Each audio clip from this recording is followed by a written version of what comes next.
دوستو آپ کچھ دنوں سے ترکی کی اکانومی کے بارے میں نیوز سن رہے ہوں گے، جہاں ایک طرف ترکی کی لیرہ و ڈالر کے مقابلے میں بڑی تیزی سے گر رہی ہے، تو وہیں دوسری طرف اس کے گرنے کی وجہ سے اب مہنگائی بھی آسمان کو چھو رہی ہے۔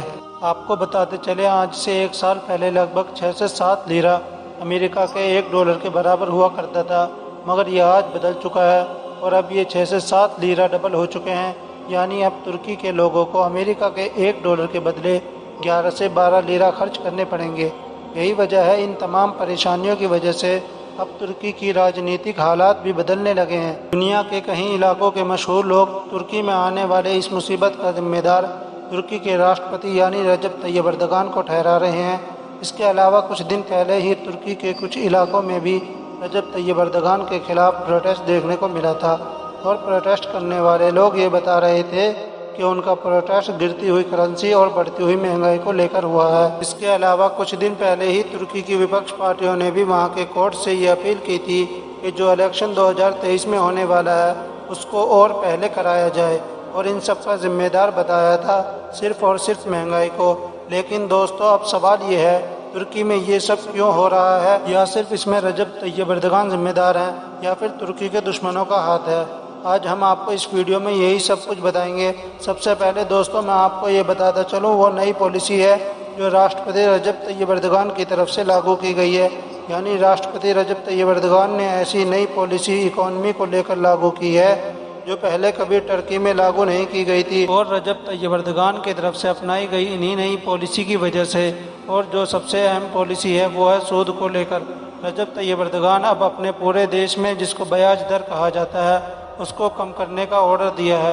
اس کی وجہ سے نہ صرف پورے دیش میں مہنگائی آسمان کو چھونا شروع کر دیا ہے، بلکہ وہاں کی کرنسی بھی بڑی تیزی کے ساتھ گرنی شروع ہو گئی ہے۔ دوستو، ہماری دنیا میں زیادہ تر دیش ایسے ہیں کہ جہاں پر اگر مہنگائی بڑھتی ہے تو وہاں کے انٹرسٹ ریٹ یعنی بیاج در کو بڑھا دیا جاتا ہے تاکہ کسی طرح مہنگائی کو کم کیا جاتا ہے۔ مگر حیرانی کی بات یہ ہے کہ اتنا سب کچھ ہو جانے کے باوجود بھی جہاں ایک طرف وپکش پارٹیاں رجب طیب اردگان سے انٹرسٹ بڑھانے کے لیے گہار لگا رہی ہیں، تو وہیں دوسری طرف رجب طیب اردگان ابھی بھی نہ صرف اپنے فیصلے پر اٹل ہیں، بلکہ وہ تو یہ کہہ رہے ہیں کہ اپنی پوری کی پوری اکانومی کو سود فری کر دوں گا، یعنی بیاج نام کی کوئی چیز ہماری اکانومی میں نہیں رہے گی۔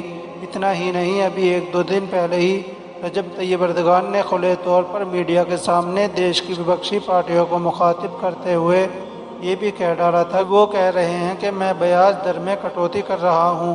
بھلا ایک مسلمان ہونے کے ناطے تم مجھ سے یہی امید کر سکتے ہو؟ میں وہی کر رہا ہوں جو اسلامی قانون اجازت دیتا ہے، اور میں یہ آگے بھی جاری رکھوں گا کیونکہ یہی اسلام کا قانون ہے۔ دوستو، جہاں ایک طرف ہماری دنیا کے بہت سارے ایکسپرٹ ترکی میں آنے والی اس مصیبت کا ذمہ دار رجب طیب اردگان کو بتا رہے ہیں، تو وہیں کچھ دوسری طرف رجب طیب اردگان کا ایک ماسٹر اسٹروک بتا رہے ہیں جو رجب طیب اردگان کی طرف سے نئی پالیسی لاگو کی گئی ہے۔